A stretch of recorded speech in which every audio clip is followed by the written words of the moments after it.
नमस्कार, वंदे मातरम, जय हिंद दोस्तों। आपके सपनों का अपना परिवार धैर्य एजुकेशन क्लासेज में आप सभी का तहे दिल से स्वागत है। तो आइए आज चर्चा करते हैं कि बोर्ड एग्जाम 2022 में वे स्टूडेंट जो एग्जाम देना चाहते हैं उनके लिए क्या 100% सिलेबस पढ़ना होगा? नहीं, आपको 100% सिलेबस को क्या करना है? नहीं पढ़ना है। आपको ओनली 30% ही सिलेबस को क्या करना है? पढ़ना है।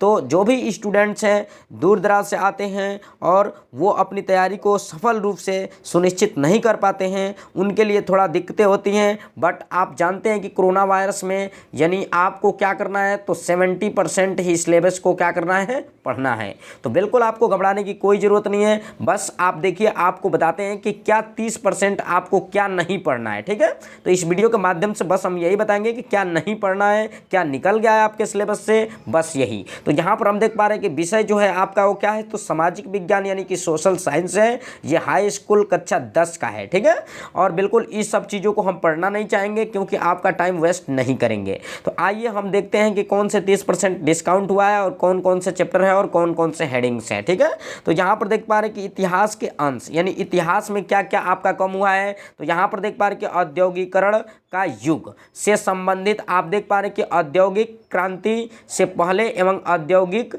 यानी परिवर्तन की गति, ये आपको क्या करना है? नहीं पढ़ना है, ये निकल चुका है। फिर यहाँ पर आगे जो चीज़ें हैं उसको भी बता दें। यहाँ पर उपनिवेशों में औद्योगिकरण नहीं पढ़ना है। फिर यहाँ पर देख पा रहे हैं कि प्रारंभिक उद्यमी और कामगार नहीं पढ़ना है आपको। फिर औद्योगिक विकास का अनुपाठन आपको नहीं पढ़ना है, ये निकल चुका है। फिर यहाँ पर वस्तुओं के लिए बाजार यानी इतिहास में मात्र आपका इतना जो है वो नहीं आपको पढ़ना है। बिल्कुल इसको क्या करिएगा? मत पढ़िएगा।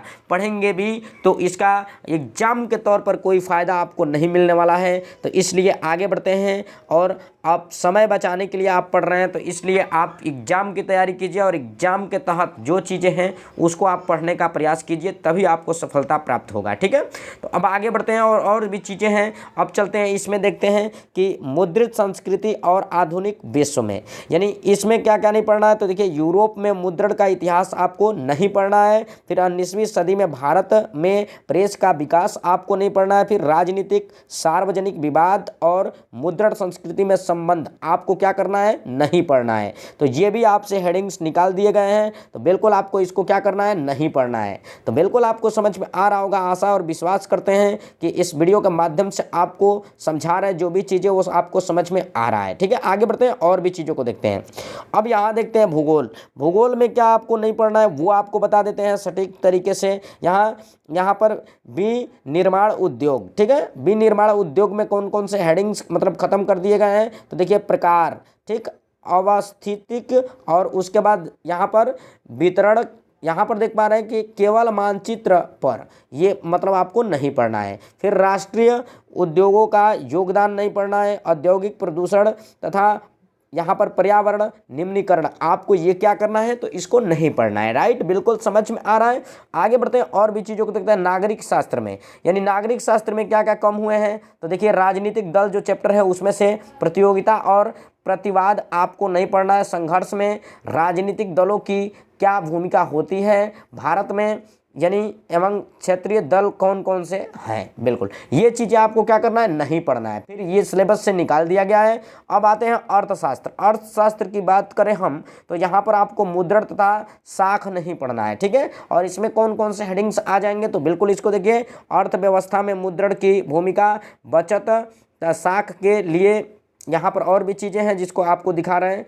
यहाँ पर अनौपचारिक, थोड़ा छोटा कर लेते हैं इसको ताकि आपको दिखने में कोई दिक्कत ना हो सके। ठीक है, चलिए, यहाँ पर दे रहा है अनौपचारिक वित्तीय संस्थाएं, सामान्य परिचय किसी एक अनौपचारिक संस्था जैसे कोई अंतर्राष्ट्रीयकृत यहाँ पर वाणिज्य बैंक तथा कुछ अनौपचारिक वित्तीय संस्थान का चयन किया जाए। ठीक है, ये आपको क्या करना है? नहीं पढ़ना है। स्थानीय सामूहिकार, साहूकार, जमींदार और चित्र फंड तथा निजी वित्तीय कंपनियां, ये सब के सब आपको क्या करना है? नहीं पढ़ना है। ठीक है, तो बिल्कुल इसको आप स्क्रीनशॉट ले लीजिए कि क्या हमें पढ़ना है क्या नहीं पढ़ना है, तो बिल्कुल क्लियर रहेगा ताकि आपको किसी प्रकार का कोई दिक्कत ना हो सके। अब देखिए, हम बात करें 30% आपका डिस्काउंट हो गया है, तो बिल्कुल आपके पास समय है। आपको क्या करना है? 30% को को छोड़ देना है और बाकी आपको 70% में जो भी चीज़ें हैं उसको आपको क्या करना है, पढ़ जाना है। ठीक है, तो हम आपको प्रयास करते हैं कि सिलेबस का पैटर्न बताएं और पैटर्न बताने का प्रयास भी किए। ठीक है, तो आज की इस वीडियो में बस इतना ही। दीजिए मेरे को इजाज़त, तब तक के लिए नमस्कार, वंदे मातरम, जय हिंद।